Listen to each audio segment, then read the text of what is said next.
Está muy oscuro. Pero bueno, comencemos. Pues antes de comenzar me gustaría pues dejar muy claro que yo no soy un experto en lo que tiene que ver con la psicología, ni cómo funciona nuestro cerebro, ni mucho menos. Mucho de lo que voy a platicarles el día de hoy es experiencia propia, ¿no? Es experiencia propia y es algo que a mí me ha pasado y bueno, creo que a lo mejor algunos de ustedes también puedan pues, sentir un poco de empatía, ¿no? En esto que sucede a veces en nuestro cerebro o lo que nos pasa o lo que sentimos cuando leemos los mismos libros en dos idiomas distintos, ya sea que comencemos a leerlo en inglés y lo terminemos en español por cuestiones diferentes de la vida, o comencemos en inglés y lo terminemos en español, ¿no? O viceversa, ¿no? Entonces es una experiencia que yo he tenido, especialmente con dos libros que les voy a presentar el día de hoy, que a lo mejor ya los conocerán. El primero de ellos es El psicoanalista por John Katzenbach y el segundo de ellos es El Gran Gatsby por Scott Fitzgerald. Entonces, comencemos. Antes de comenzar con la plática en sí, me gustaría definir dos conceptos muy importantes porque se van a estar repitiendo durante lo que es esta mini conferencia, ¿no? Que es el bilingüismo y la biliteracidad. Entonces vamos a revisar los aspectos positivos, bueno, y ahí verán entre paréntesis positivos y negativos de lo que es la biliteracidad y el bilingüismo. El bilingüismo a nivel lingüístico, a nivel cognitivo y a nivel sociocultural. Por lingüístico nos referimos a todo esto que tiene que ver con la estructura del lenguaje, ya sea si es español o si es inglés, ¿no? Por cognitivo se refiere a todo esto del aprendizaje, lo que sucede en el cerebro a la hora de leer, ¿no? Y el sociocultural, cómo se relaciona la lectura en inglés y en español en los diferentes contextos culturales en los que se manejan estos dos idiomas. Y bueno, en los aspectos negativos, lo que es la autenticidad. ¿Qué tan auténtico es leer un libro escrito por un autor en español o en inglés y leer la versión traducida?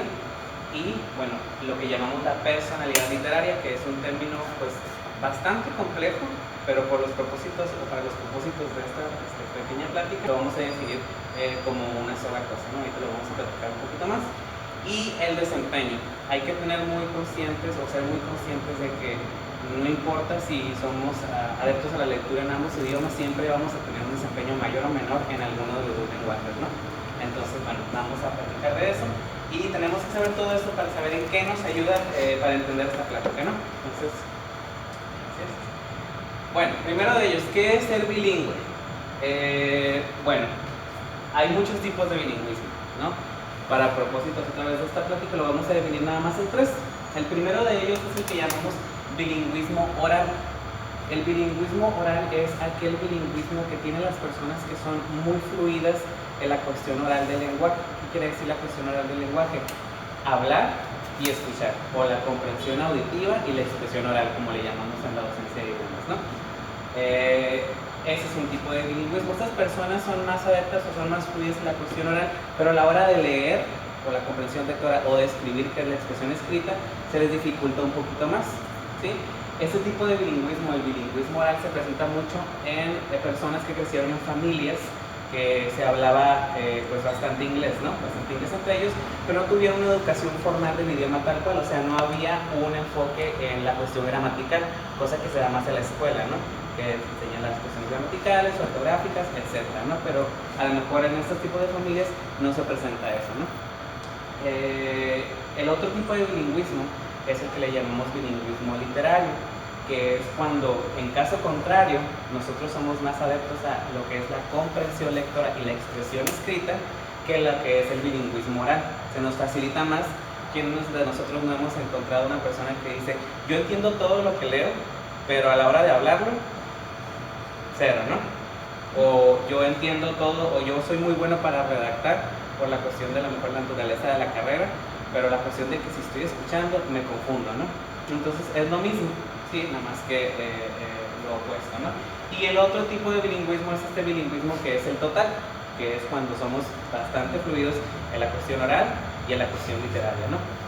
Pero bueno, la concepción errónea común es que para ser bilingüe hay que ser bilingüe total, y eso no es cierto, ¿sí?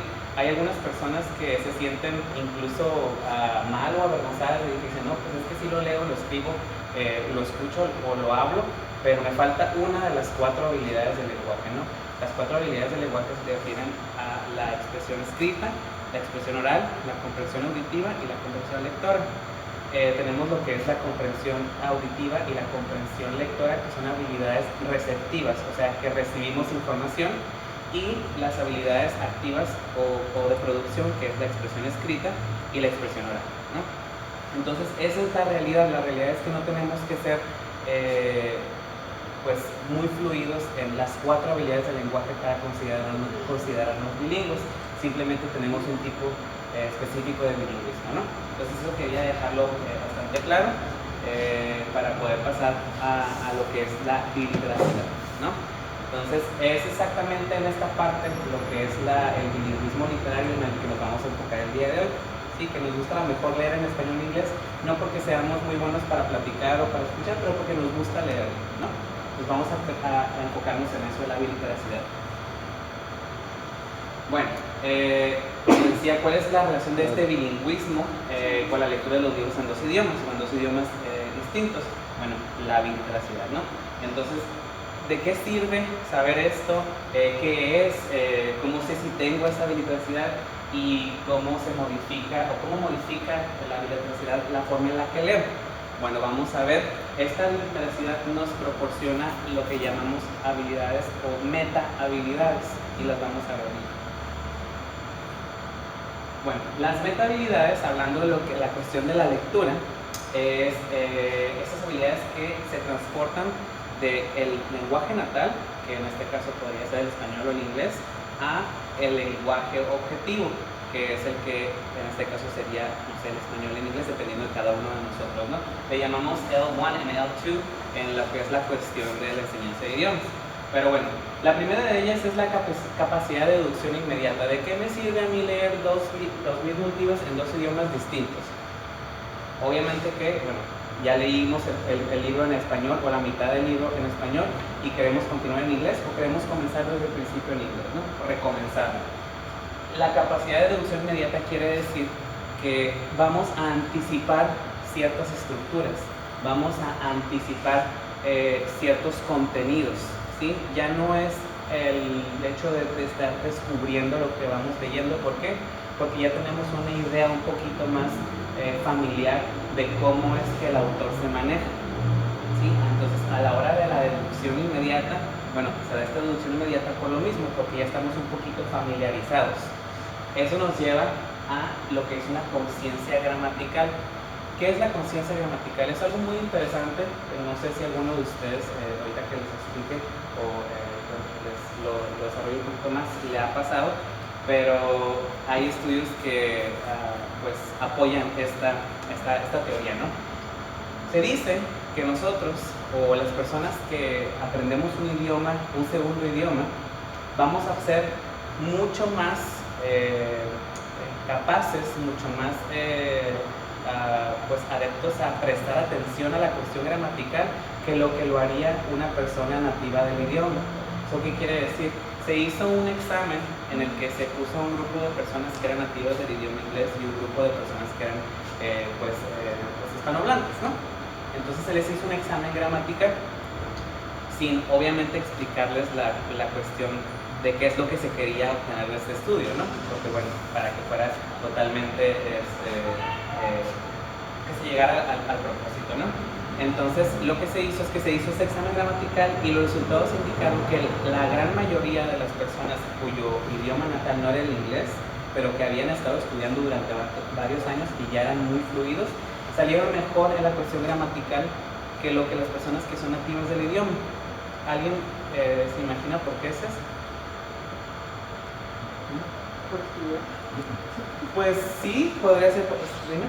Porque tal vez uno se enfoca como en las reglas gramaticales para no cometer errores. Así es, esa es la cuestión. Nosotros, como no somos nativos del idioma, nuestro cerebro va a estar trabajando el doble. Estamos comprendiendo y aparte estamos evaluando todo lo que estamos leyendo para ver si está correcto. ¿Por qué? Porque así es como va a trabajar nuestro cerebro por la cuestión de que no es nuestro idioma natal. Eso no pasa obviamente en español, ¿Cuántas veces hemos llamado o hecho estos famosos errores de dedo cuando estamos escribiendo, ¿no? En nuestro idioma natal, que a lo mejor se lo mostramos a alguien más y también lo pasa desapercibido porque pues es una palabra con la que nos encontramos día con día y no pasa nada y la leemos, ¿no? Pero en realidad no lo hacemos, simplemente la escaneamos y dejamos que pase. Eso no pasa o no supuestamente no pasa la cuestión de las personas que leemos los libros en otro idioma que no es nuestro idioma natal. Realmente ponemos atención. Sí. Pero no se debe más bien a que uno, bueno, es cierto que pone más atención a la gramática del otro idioma porque está tratando de traducir rápidamente el significado, sí. Pero también no se debe que también uno es muy, tiene uno es purista del lenguaje. Claro, igual como cualquier tipo de estudio arroja resultados a veces que pueden ser un poquito subjetivos, ¿no? Entonces puede ser que uno sea a lo mejor un experto o un experto del lenguaje que le guste lo que es la redacción, la lectura, etcétera, pero la cuestión de gente que es normal en este aspecto, que no es a lo mejor, no tiene una carrera o una formación que le requiera ser lector, más comúnmente que lo que podría ser una coincidencia, las personas salen mejor en la cuestión de la gramática. Por la cuestión de lo que menciona, ponemos más atención a la estructura, pues a la semántica, a la morfología, a la morfosintaxis, etc., ¿no? Entonces, no sé si hay algún comentario aquí. Luego vamos a la transferencia de habilidades del lenguaje o de la lengua materna a la lengua objetivo o el español, inglés. Vamos a decir que todos aquí nuestra lengua materna es el español y nuestra lengua objetivo es el inglés, ¿no? Entonces, ¿qué son estas transferencias de habilidades? Cuando somos, ahí retomando el comentario de ¿cuál es tu nombre? De Saúl, hacemos una transferencia de habilidades. ¿Sí? ¿Qué quiere decir eso? ¿Qué habilidades son las habilidades de lectura? La lectura estructural, la lectura minuciosa, la lectura rápida, la lectura en voz alta. Todas ellas tenemos esta capacidad de transferirlas al otro lenguaje. ¿Sí? ¿Por qué? Porque en este caso ya las conocemos, ya las manejamos, pero en esta cuestión sí es diferente esto porque eso es una conciencia que se da por sí sola. Aquí ya estamos nosotros de manera consciente realizando esa evaluación gramatical de lo que estamos leyendo, ¿no? A eso iba mi observación. Por ejemplo, yo en lo personal siempre tuve problemas de ortografía en mi lenguaje materno. El inglés que yo llegué cuando mucho fue de secundaria, pero leo mucho en los dos idiomas por mi trabajo. Pero yo no me fijo en la ortografía en sí, sino en las ideas. Como fui malo para la ortografía en mi idioma, me enfoco en el significado, en lo que hay tras leer entre líneas. Okay. Y cuando lo leen en inglés, eso hago yo. Y cuando quiero la habilidad esa al otro idioma. Entonces, por supuesto, soy malo escribiendo también en otro idioma. Pero porque yo no escribo en ese idioma. A mí me interesa entender el mensaje en el idioma. Pero por lo mismo, o sea, si soy malo por una cosa, por la otra me preocupo, ¿no? Pues sí. Pero sí es cierto eso de que, por ejemplo, a mi esposa, que también lee mucho, ella sí es una puritana del lenguaje escrito, de la expresión escrita. Y cuando leen en inglés o en francés o en cualquier otro idioma, se anda fijando mucho en que estén colocadas bien las frases y las palabras para tener el sentido correcto de las frases. En mi caso yo soy más intuitivo en eso. Y que claro, gracias a ella después escribo bien, porque es la que me revisa, ¿no? Claro, sí, pues sí. Pero bueno, hay un tipo de bilingüismo en este caso, ¿no? Ajá. También. Bueno, pasamos a la siguiente, por favor. Bueno, vamos a hacer un pequeño ejercicio en el que vamos a analizar un pequeño extracto de las primeras páginas del psicoanalista. De hecho, no sé si alguno de ustedes ya habrá leído este libro. Si no, no lo vamos a spoilear ni vamos a arruinarle la historia a nadie. Básicamente esto viene en la reseña, así que no estamos arruinándole la historia a nadie, ¿no? Es la historia de un expaciente, al parecer, que le envía una carta amenazadora de muerte a su antiguo psicoanalista, ¿no? Esa es la premisa del libro, ¿no? Entonces vamos a leerlo. Esta cuestión es lo que dice la carta y cómo está respondiendo el personaje o el protagonista de la historia, que es en este caso Ricky Starks, ¿no? Entonces vamos a ver algo muy, muy curioso de lo que cómo es el cambio al idioma inglés, ¿no? Bueno, ¿alguien me puede ayudar a leer? Pertenezco a algún momento de su pasado. Usted arruinó mi vida. Quizá no sepa cómo, por qué o cuándo, pero lo hizo. Llenó todos mis instantes de desastres y tristeza. Arruinó mi vida y ahora estoy decidido a arruinar la suya. Muy intenso, ¿no? Bueno, y ahora, ¿cómo reacciona este personaje, no? Que dice, ¿alguien más me puede ayudar? Ricky Starks inspiró hondo otra vez.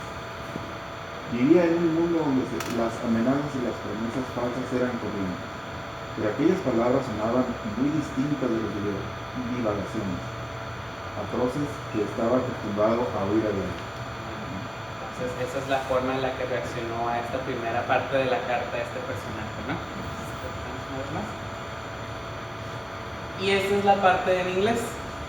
¿Okay? Es el mismo pasaje, el mismo extracto de la carta y la misma reacción del personaje principal. ¿Okay? Entonces, ¿qué es lo primero que nos vamos a dar cuenta cuando empezamos a leerlo en inglés? Bueno, a mí lo que me pasó en mi caso muy particular es esta pues, noción de que no existe el pronombre de segunda persona singular en inglés. Entonces, esta carta de amenaza, que a lo mejor tiene un toque, sí es amenazador, pero nunca pierde la relación de paciente-doctor, porque le habla de usted, ¿sí? Ya no existe acá, ¿no? Ya no existe ese... ¿Ande? Exactamente. Entonces, ahora, ¿qué es lo que pasa en este aspecto? Muy importante. Esta cuestión, la cuestión de que el personaje le hable de usted al doctor es, a mi punto de vista, una parte muy importante de la historia. ¿Por qué? Porque para empezar, hablarle de usted implica que uno no es una persona que conozca porque le habla de usted, no es una persona de su círculo familiar inmediato, no es una persona con la que tenga relación a lo mejor todos los días, pero aquí no podemos darnos cuenta de eso. Aquí simplemente es you, y no sabemos cuál es la relación de apego, la relación de, en este caso, de respeto, la relación de antigüedad entre las personas, porque no existe este pronombre, ¿no? Entonces es algo a mí que les digo, me pasó y experimenté y dije, sí realmente tiene algo que ver este pequeño, pues digamos, aspecto que a lo mejor no podemos cambiarlo porque realmente no existe una forma más más profesional o amable, vaya, de referirse al usted en inglés, pero sí tiene mucho que ver, a mi punto de vista, en este punto especial de la carta. ¿Por qué? Porque no sabemos aquí cuál es la relación. Acá sí, acá es una relación, aunque es una amenaza, hay respeto. Entonces, a mí en mi caso particular se me hizo muy, muy interesante cómo cambia ese pequeño, y les digo, si les interesa, pues lean, no sé si ya lo han leído, ¿no? ¿Nadie? Bueno, es un libro muy, muy, muy bueno, muy interesante, es un thriller psicológico, ¿no? Entonces, para los que nos gustan ese tipo de libros, ese tipo de género, y a mí me pareció que este pequeño cambio sí afectaba la cuestión de la carta nada más, pero la cuestión de la carta es muy importante porque es la parte que construye y va construyendo la historia, ¿no? Entonces, bueno, a mí me pasa mucho que cuando uno lee novelas o thrillers, prefiero leerlos en el idioma original, porque como que capta uno más directamente la trama y el mensaje, que uno traducido a un idioma en diferentes países, porque también interviene mucho la cultura del traductor. Y como bien dices, de este lado se habla mucho de usted porque es otra idiosincrasia del trato paciente-médico, en cambio, no sé, en el lugar de origen del autor del libro, realmente la relación paciente-médico sea un poquito más cercana, y eso no lo vemos aquí. Así es. Siempre pintamos raya. Sí, de hecho, somos muy dados a pintar esta raya, ¿no? De respeto, porque pues también somos muy dados a que si no se pinta esta raya, pues la cruzamos muy fácilmente, ¿no? Entonces, abusamos. Exactamente, es la cuestión de la cultura que tenemos malamente, ¿no? Algunos de nosotros, ¿no? ¿le vamos? Bueno, Entonces, vamos a hablar, ya viendo esto un poquito de este pequeño ejercicio que hicimos, vamos a hablar de los efectos, lo bueno y lo no tan bueno, digamos que está en comillas, entre comillas, en quotation marks, porque no es ni bueno ni malo, ¿no? Depende de cómo lo veamos. Entonces, vamos a comenzar con los efectos buenos de la habilitación, que es la doble personalidad. Ahora, ¿cómo es la doble personalidad o cómo es tener una doble personalidad algo bueno? Cuando estamos hablando de la cuestión de la literatura, ¿no? Se dice que cuando nosotros tenemos o somos nativos de un idioma, vemos el mundo de una manera específica, ¿sí? Es diferente, o la personalidad es diferente, si yo empiezo a hablar en un idioma que no es mi idioma natal. Yo les voy a poner mi ejemplo, pues en este caso particular. Yo soy maestro, entonces la mayor parte del día yo estoy hablando en inglés, pero la forma en la que yo hablo inglés o la forma en la que yo me desarrollo o me desenvuelvo cuando estoy hablando inglés no es la misma forma en la que yo hablo español. En español, o el idioma español, yo lo utilizo ¿para qué? Para platicar con mis amigos, con mi familia, para utilizar un lenguaje más coloquial, ¿sí? Es el idioma de mis relaciones, ¿no? Pero el inglés no. El inglés es mi idioma profesional. En el inglés yo cuido más lo que estoy diciendo, la forma en la que lo digo, la entonación que le doy. ¿Por qué? Porque tengo que transmitir ese conocimiento a los alumnos.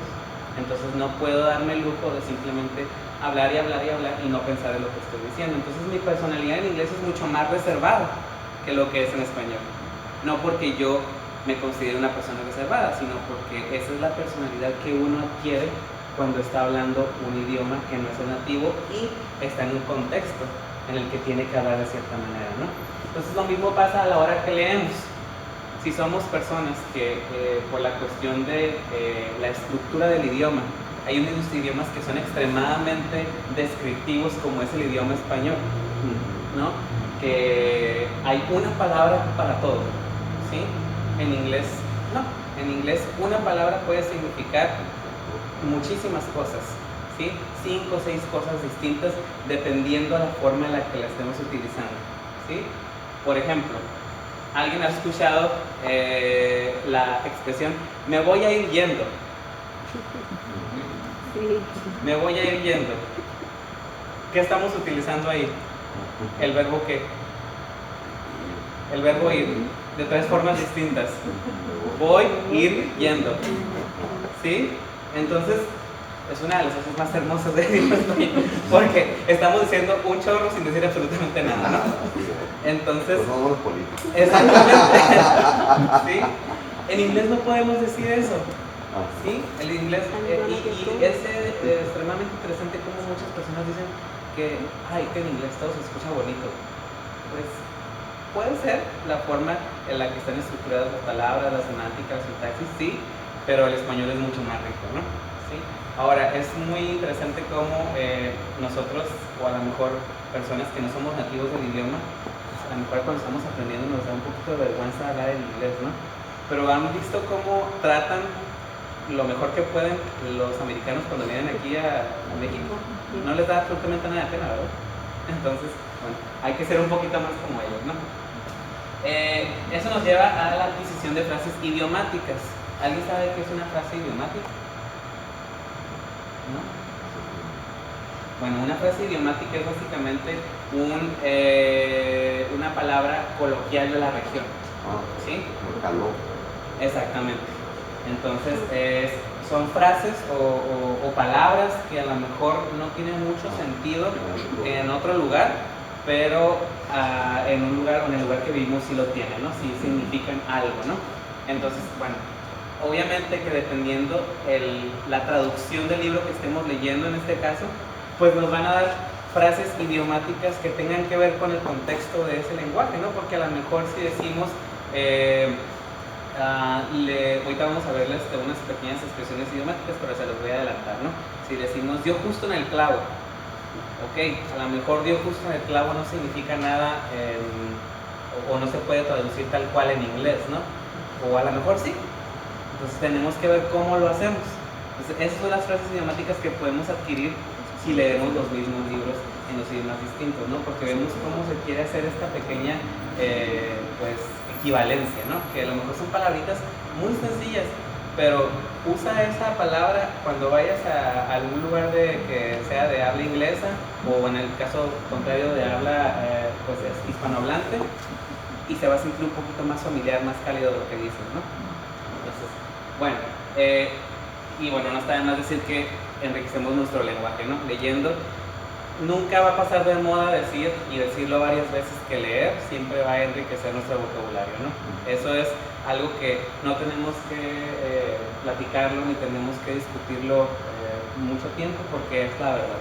Es la mejor forma de adquirir el vocabulario, ya sea en español o en inglés. Entonces, bueno, eso es lo bueno, ¿no? Lo no tan bueno, como se mencionaba hace ratito, es la autenticidad. ¿Qué tan auténtico es lo que está diciendo esta persona en la versión traducida del libro que a mí me gustó en español, pero lo quiero leer en inglés porque pues tengo tiempo aparentemente, ¿no? Entonces voy a leer para ver cuáles son las equivalencias, lo que no es tan equivalente. Entonces hay veces que sí, que puede ser que no sea tan auténtico, pero ahorita vamos a hablar de ese tema en particular. Volvemos a la elección de la experiencia. Muchas veces es imposible por la cuestión de que el libro o el pasaje está tratando una situación a lo mejor histórica, una situación social por la que atravesó ese país en algún momento, y a la hora de traducirlo al idioma que no es el natal, sí se entiende, uno está consciente de ese aspecto histórico, pero a lo mejor no lo siente tan propio de uno mismo, ¿no? ¿Por qué? Porque no es parte de su país, no es parte de la historia de su país, entonces hay un sentido de alienación, ¿no? El desempeño, volvíamos a lo mismo, ¿no? Lo que les decía que es, y siempre va a ser así, no podemos esperar ser excelentes lectores en los dos idiomas de la misma manera, siempre nos vamos a inclinar a ser mejores en uno o el otro, ¿ok? Y bueno, la disrupción de la intencionalidad. ¿Eso qué quiere decir? Muchas veces cuando el autor traduce de un idioma a otro, ya sea del español al inglés o del inglés al español, lo que quería decir o el sentimiento que quería transmitir el personaje no se transfiere de la manera adecuada. Entonces, si nosotros pensamos, o en el libro que leímos, un personaje es una persona vibrante, humilde, honesta, educada, y a la hora de traducirlo al otro idioma puede que no lo sintamos así, ¿no? Puede que percibamos a este personaje de la historia de una manera totalmente diferente, ¿sí? Entonces eso es algo muy interesante que les digo pasó con el libro que leí. Bueno, entonces vamos a los frases idiomáticas, ¿no? Entonces aquí los puse por grado de similitud. Entonces la primera dice: no puedes juzgar un libro por su portada, y es la traducción literal al inglés de este lado. Es totalmente literal. Encontramos que hay frases idiomáticas que sí se pueden traducir totalmente, ¿no? ¿Sí? Vamos a la segunda, que es dar justo en el clavo. Esa es la traducción al inglés. Tiene el mismo sentido, se utilizan otras palabras para darle un poquito más de sentido, porque pues no es la misma la gramática, ¿no? Entonces no puede ser tal cual. Aquí hay casos muy pues aislados en el inglés que se pueden traducir tal cual, pero bueno, aquí se tiene que cambiar algo, ¿no? Y en la otra, nada que ver, ¿verdad? Para el colmo, nada que ver. ¿Por qué? Porque a lo mejor si lo tradujéramos de manera literal, diría otra cosa totalmente distinta, ¿no? Entonces, eso es lo que sucede, que a veces nos vamos por el lado de que no, pues es que sí se puede traducir y tal cual, ¿no? No es cierto, depende de la intencionalidad, de lo que queramos decir en ese momento y de qué está experimentando el personaje, ¿no? Entonces es muy interesante ver cómo cambian esas frases idiomáticas, pues, de región a región o de idioma a idioma, ¿no? De la riqueza del vocabulario, de lectura. Así es.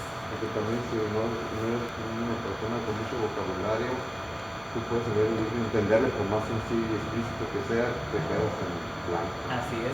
Y a la hora de traducir estas pequeñas frases idiomáticas es muy difícil a veces encontrar la traducción tal cual, porque te la van a dar la traducción literal, ¿no? Entonces, pero ¿cómo encontrarlas en un contexto? Si utilizas tú esta frase de manera a lo mejor aislada, puede que signifique una cosa, pero si la metes dentro de una oración o ya dentro de una estructura gramatical, a lo mejor ya tiene sentido, ¿no? Entonces, esa es la cuestión. Bueno, hablando de la doble personalidad, lo que decíamos hace ratito, pues sí, leer o conocer o ser fluidos en dos idiomas distintos sí afecta nuestra personalidad y sí la diferencia de muchos aspectos, especialmente los aspectos más comunes. Entonces aquí tenemos, ¿qué son estas dos mesas, verdad? ¿Sí? Bueno, hay un estudio por parte de la Universidad de Cambridge que dice que nosotros, los hispanohablantes, cuando nos referimos o pensamos en la palabra mesa, nosotros pensamos en un, obviamente, pronombre o un sustantivo en este caso, perdón, femenino, ¿verdad? Entonces, si nosotros nos pidiéramos que nos imagináramos a la mesa hablar, la mesa sería, pues, muy femenina y tendría una voz aguda, ¿sí? A lo mejor no aplica para todos nosotros, pero les vuelvo a decir, según el estudio, de una manera más común que lo que se podría llamar coincidencia, así es como se lo imaginaría. Pero si tú le preguntas a una persona que es anglohablante cómo se imagina una mesa, se la puede imaginar así o así, no importa. ¿Por qué? Porque no hay género en el idioma inglés, ¿sí? Esa es la cuestión. Entonces, muchas veces esta pues percepción que nosotros tenemos del idioma natal sí va a afectar cuando leamos en otro idioma, porque nosotros vamos a seguir pensando de esta manera, ¿sí? Es cierto que adquirimos ciertas pues, costumbres o ciertas formas de pensar si hablamos en un idioma distinto, ¿no? Pero es extremadamente ilógico e incoherente pensar que cierta forma de hablar, o que, por ejemplo, vamos a pensar en tres personas. Vamos a pensar en Justin Trudeau, que es anglohablante y bueno, también habla francés, obviamente. Vamos a pensar y vamos a pensar en Donald Trump, ¿ok? Entonces las tres personas hablan inglés, pero dicen que si tú lees un libro de una región, por ejemplo, un libro en inglés, vas a poder pensar y ver las cosas como lo ve la cultura americana, ¿no? O como lo ve la cultura francesa. Pero no es cierto, cada cabeza y cada libro es un mundo. Si utilizamos mi forma de hablar o mi forma de manejarme como un ejemplo de una persona que habla inglés, yo no soy el estereotipo. Si utilizamos a Donald Trump como una persona o un ejemplo de alguien que habla inglés, él tampoco no es un estereotipo, ¿sí? Entonces no podemos decir que, y esa es una concepción pues bastante común, de que los libros nos hacen ver las cosas como las vería este país en particular o este idioma en particular. No sucede así.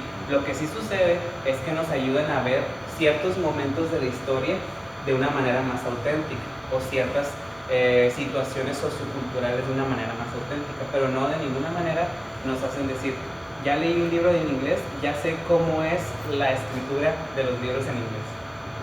Entonces, esa es una concepción errónea que se tiene.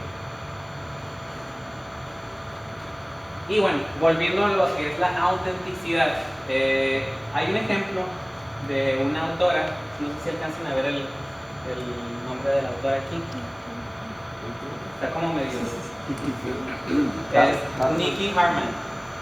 Nikki Harman, ella es, bueno, la autora principal, en este caso es Ya Ingwa. Escribió un libro que se llama Happy Dreams, que es básicamente sobre un recolector de basura en un país en Asia. Entonces, básicamente, esa es una persona que pues, vive la vida de la manera más sencilla posible, ¿no? Se dedica literalmente a recolectar basura, se encuentra con varias personas a lo largo de su camino. Está muy interesante el libro, está muy sencillo, muy fácil de leer. Bueno, obviamente la versión traducida, porque pues yo no soy chino, ¿no? Entonces, bueno, leí la versión traducida. Entonces, lo que menciona esta autora o esta persona que tradujo el libro es que cómo le iba a hacer para transmitir a la audiencia que el libro lo está narrando un recolector de basura. Ella no podía simplemente utilizar las palabras más fancies del idioma inglés para expresar lo que esta persona estaba experimentando, esta felicidad, esta tristeza, esta falta de dinero, etc.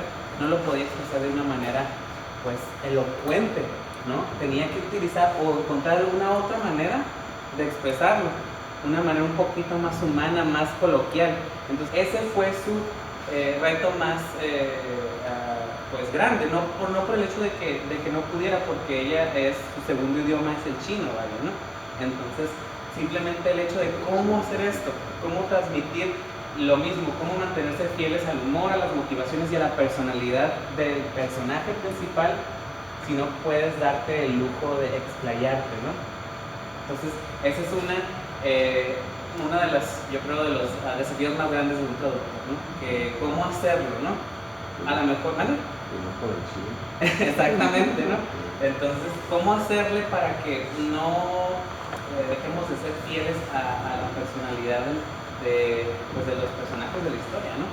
Entonces es un ejemplo muy interesante de cómo esta autora, consciente de esto, trata de hacerlo lo más fiel posible, ¿no? Y es una de las novelas recientes, por cierto, que pues está vista o catalogada como una de las mejores traducciones de lo que es el chino al inglés, ¿no? ¿Por qué? Porque ese fue su reto. Dijo, yo sé que no, muchas veces cuando uno quiere escribir se quiere pues vanagloriar de que lo hace de una manera muy buena, muy propia, pero no iba por ahí, iba por la parte de que incluso tenía que cometer errores, vaya, ¿no? Para ser fiel al personaje. Entonces está muy interesante este libro, se lo recomiendo. Siguiente. Bueno, vamos a otro ejercicio, ¿no? ¿Se acuerdan que les dije que íbamos a mencionar este libro también, El Gran Gatsby, ¿no? Por Scott Fitzgerald. Estos son los dos primeros párrafitos del libro, ¿ok? Son libros que no sé si alguna persona ya lo haya leído.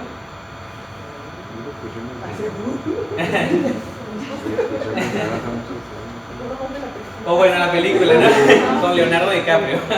No, bueno, la más viejita. Sí. Entonces, estas son las dos primeras partes del libro. Literalmente, este es lo primero que viene y luego el segundo párrafo. Entonces, ¿alguien me puede ayudar a leer los dos primeros párrafos? En mis años mozos y más vulnerables, mi padre me dio un consejo que desde aquella época no ha dejado de darme vueltas en la cabeza. Cuando sientas deseos de criticar a alguien, fueron sus palabras. Recuerda que no todo el mundo ha tenido las mismas oportunidades que tú tuviste.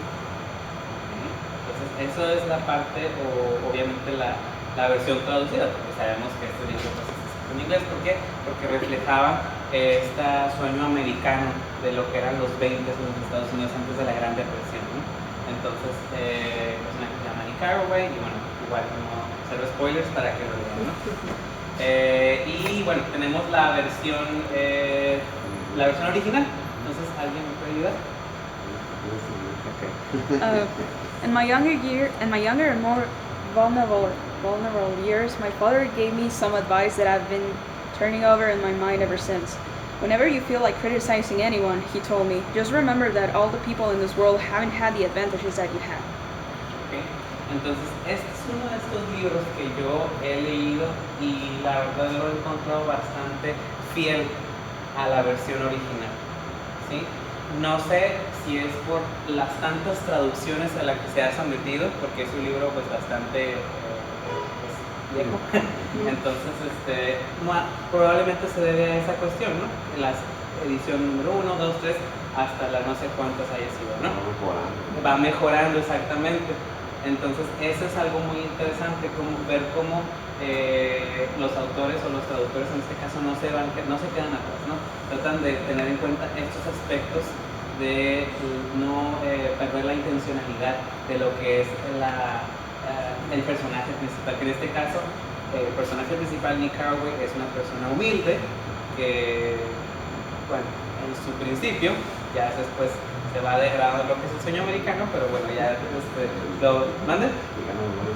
Sí, y ya lo leerán ustedes si lo llegan a leer, ¿no? Entonces, pero me pareció muy interesante ver cómo estos libros que son los más antiguos son los que tienen las mejores traducciones. Pero no será por eso, ¿no? De que cada vez se va renovando. Así es. Y cada vez es mejor, va Así quedando es. mejor, ¿no? Sí, Pero no se ha perdido, bueno, a mí en esencia, sí, siempre me daba coraje eso de las traducciones. Sí. Porque nunca eran fieles, bueno, siempre tuve eso, Sí. hasta ya después a porque eso no se me da. Porque se tienen que hacer las cosas así, ¿no? Pero para que quede la esencia de la historia. sí. Pero sí, creo yo que sí se pierde un poquito, ¿no? De lo que fue el original. Sí, y yo estoy totalmente de acuerdo. Yo creo que el trabajo que hacen los traductores es extremadamente bueno y van mejorando durante las ediciones, pero pues nunca podemos meternos en la cabeza del autor, ni mucho menos. ¿No pasa esto de que tú lees una novela como 10 veces y por ahí en la 14ª ya dices, este es el sentido? Ajá. No tanto los que dicen literalmente, sino que este es el sentido. Y entonces ya le pones con tu lenguaje, tu calor. Eso, yo creo que eso pasa también con las ediciones. Sí, así debe de ser. ¿Por qué? Porque también se van adecuando al contexto actual en el que viven las personas que leen en este tiempo, ¿no? Sí. ¿Sí? ¿Por qué? Porque no pueden quedarse a lo mejor con frases del idioma inglés, por ejemplo, o del idioma español, que ya no se utilizan, Ajá. ¿no? Entonces deben de ir evolucionando y sí, se va perdiendo totalmente no la intencionalidad tal cual, sino tal vez vocabulario. Vocabulario. Entonces, pero sí, obviamente nunca se va a llegar a ser totalmente auténtico, ¿no? Pero bueno,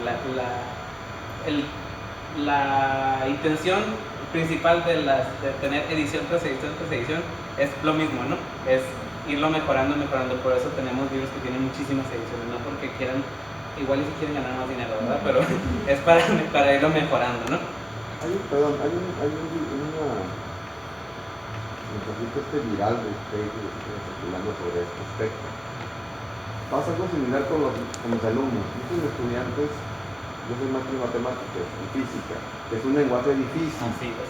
Y mis alumnos sufren mucho cuando yo les enseñaba las matemáticas de una manera muy técnica. Hasta que cambié mi estrategia y utilicé el calor del lenguaje. Claro. Entonces me di cuenta que los chamacos rápidamente aprendían, resolvieron los ejercicios, comprendían de qué se trataba. Así es. Pero sacrificas el aspecto profesional de la materia. Así es. Entonces había que sopesar, si ese es el lenguaje tal cual, nadie entiende y todos reprueban. Le das con el calor y aún reprueban muchos, pero ya hay quienes pasan. Hay quienes ya le entendieron, pero sí pierdes. Sí, Si pierdes cosas, ¿no? Yo pienso que se pierden cosas muy valiosas, que después se va haciendo un círculo vicioso y se va degenerando la enseñanza y el lenguaje. Y ese es el video, me acuerdo de un video que mostraste precisamente de eso, de un niño, ¿no? Que hablaban de puras groserías, creo. Como algo así iba, ¿no? Era un chiste, pero la cosa es que llega una autoridad educativa para ver si los chamacos habían aprendido. Y entonces le empiezan a hacer preguntas y los chamacos responden con calor, con muchas groserías, ponen calor. Pero correctamente. Pero bien dichas. Sí, pero dicen groserías en la respuesta. En la respuesta. Pero al final de cuentas responde. Y es la respuesta correcta y se ve que el chamaco aprendió y entendió y sabe de qué está hablando. Pero entonces viene la crítica, ¿no? O sea, que Sí. sacrificas una cosa por otra, ¿no? Pues encontrar un balance a lo mejor, ¿no? Ajá. Es lo que me pasa igual, ¿no? Hay que a veces, muchas veces la cuestión es la escuela exige que se enseñe de cierta forma, pero esa cierta forma a lo mejor no está funcionando, ¿no? Ajá. Entonces tiene que uno hacerlo de la manera más aterrizada posible, dejando de lado todo el aspecto gramatical, a lo mejor en mi caso particular, y mejor yéndonos a la funcionalidad, ¿no? O sea, ¿para qué me va a servir? Es que exactamente, lo mismo pasa con el idioma inglés británico, Sí. el inglés norteamericano, donde el inglés norteamericano está el californiano, está el de Chicago y está el del este, o sea, varía un montón. Yo tuve un maestro con el que trabajé de aquí de California que hablaba un inglés que hasta yo le entendía. era muy arrastrado su inglés. Claro. Y ahí me llamó la atención que cuando vino a trabajar aquí a México, lo primero que quiso aprender fueron las groserías. Porque él me decía, a ver, tradúceme mi grosería, y me decía groserías en inglés, se le decía en español, y no se quedaba él. No ofende, ¿verdad? Pues no, es que la traducción tal cual no tiene sentido. Así es, esa es la cuestión. Hasta que le hice las equivalencias de las groserías del inglés, de español inglés, de español, ya empezó a ser más fluido, y él le mortificaba mucho eso porque miraba que se lo bailoteaba fácilmente en los talleres de aquí del CICESE, y entonces estaba así como Lo hacían decir cosas que ajá, y se reían todos y se quedó así que de qué me están diciendo. Claro, sí. Lo hemos, le ha pasado ahorita tenemos una maestra de alemán en la escuela donde trabajo. Entonces ella tiene creo que como un año apenas aquí, ¿no? Entonces me llega y me dice, oye, ¿es cierto que esta palabra es para expresar alegría? No voy a decir la palabra. Y yo, por favor, no me digas hablando. Los estudiantes me dijeron que cada vez que algo le salga bien a ellos, que diga eso. Así son los chamacos. Sí, chamacos son malos. Y ella, feliz de la vida, ¿no? Y me dicen, oye, Eric, que está diciendo eso por todas partes, Julia. Pero bueno, sigamos. Siguiente. Bueno, llegamos a la parte de las conclusiones, ¿no? La primera de ellas que quiero compartir con ustedes es que sí, la biliteracidad es un aspecto importante de la aculturación. La aculturación es cuando nos apropiamos de la cultura, pero de ninguna forma es total. O sea, como les decía, un libro no refleja la cultura de un país, ni mucho menos. Refleja el modo de pensar de una persona y a lo mejor una situación histórica o social o sociocultural del momento, pero no la cultura completa del país. Sí, el bilingüismo y la biliteracidad son saludables. ¿Por qué? Porque, como muchos sabemos, mantenernos ocupados pues mejora nuestra habilidad de hacer muchas cosas al mismo tiempo, ¿no? Lo que llamamos el multitasking. Entonces, eso es muy saludable. Todos podemos ser bilingües y todos somos bilingües si tenemos algún grado de manejo del idioma, ya sea el bilingüismo oral o el bilingüismo literario. Tenemos una personalidad literaria en los dos idiomas distintos, como lo manejamos hace rato, y en general pues nos vuelven mejores lectores, ¿no? Siempre leer estos es un buen ejercicio, leer un libro en un idioma y luego leerlo en otro. Puede que algunos lo consideren una pérdida de tiempo, pero es un muy buen ejercicio porque adquieres vocabulario de ese idioma y a lo mejor te hace comprender ciertas cosas que en el idioma original no lo comprendiste. Te da riqueza, ¿no? Y te da riqueza. Con respecto a lo del libro, bueno, no sé, me figura que sí hay ciertos libros que son íconos, Sí, claro. icónicos, perdón, del lugar, ¿no? Ujú. Recordé ahorita una cuestión en las noticias ahí que unos ingleses criticaron a México su historia de Quetzalcóatl y se burlaban un poquito de esta magia religiosa alrededor. Y recuerdo que no me acuerdo si fue Octavio Paz quien se regresó y dijo, se burlan de nuestro Quetzalcóatl y que hay de su rey Arturo y Merlín. Y entonces se puso así caliente el asunto, ¿no? Porque resultó ser que les dio de corazón a ellos. Claro, por supuesto. Porque para ellos esa historia es icónica de su cultura, cuando realmente no tiene que ver, pero la defienden como tal. Y si lee uno el libro del rey Arturo, prácticamente de Merlín, mago Merlín, y sí hay mucha riqueza cultural heredada de esta fusión del cristianismo con los romanos, ¿no? Y es nuestra historia de Quetzalcóatl y esta conquista española europea. O sea, sí hay una cierta cultura que refleja un poquito nuestra sociedad en una época. En una época. Sí, totalmente.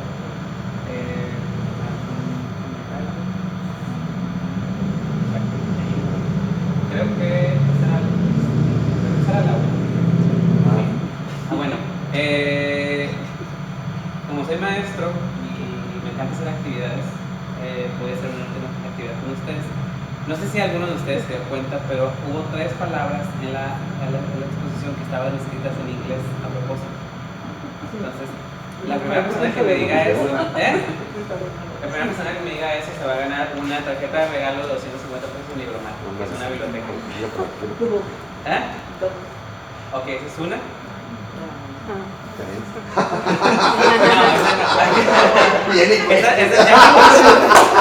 Double era una. Personalidad. No. No, tiene que estar en inglés, pero la verdad es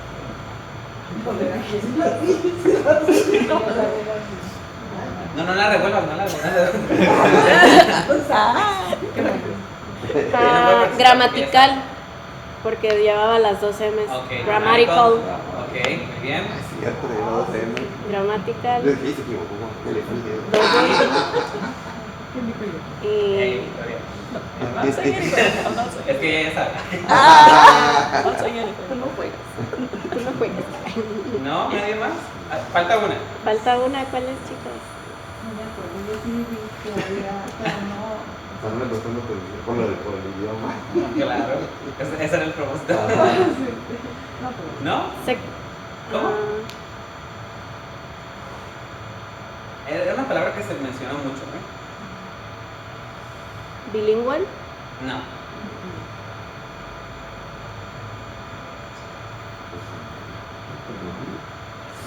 y eso que sabemos leer. Es que se van los letras. A ver, regrésalo. Hasta el principio, hasta el principio. En la primera estaba. No, no está al principio. Ok, dale. Está split. Dale. Dale. Dale. Otra vez.